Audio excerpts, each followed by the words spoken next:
ഇപ്പോൾ എൻ്റെ സന്തോഷം പൂർണ്ണമായിരിക്കുന്നു. അവൻ വളരുകയും ഞാൻ കുറയുകയും വേണം. സ്നാപക യോഹന്നാൻ്റെ ആത്മീയ പക്വതയുടെ ഏറ്റവും ഉന്നതമായ പ്രഖ്യാപനമാണിത്. ഇത് നഷ്ടത്തിൻ്റെ ഭാഷയല്ല, സന്തോഷത്തിൻ്റെ ഭാഷയാണ്. അയാൾ സന്തോഷിക്കുന്നത് താൻ ശ്രദ്ധാകേന്ദ്രമാകുന്നത് കൊണ്ടല്ല, ഈശോ ശ്രദ്ധാകേന്ദ്രമാകുന്നത് കൊണ്ടാണ്. എല്ലാ സുവിശേഷ പ്രഘോഷണത്തിൻ്റെ കാതൽ ഇതാണല്ലോ.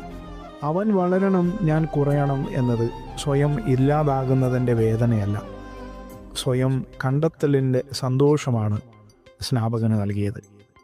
സത്യത്തിൽ ഇത് നമുക്കും ഒരു ഉണർത്തുപാട്ടാണ്. ഞാൻ കുറയുമ്പോൾ തടസ്സമില്ലാതെ ദൈവത്തിന് എന്നിൽ പ്രവർത്തിക്കാൻ കഴിയുന്നു. ഞാൻ വലുതാകുമ്പോൾ സന്തോഷം ക്ഷണികമാകും. ഈശോ വലുതാകുമ്പോൾ എൻ്റെ ഉള്ളിൽ സന്തോഷം പൂർണ്ണമാകും. ആമേൻ.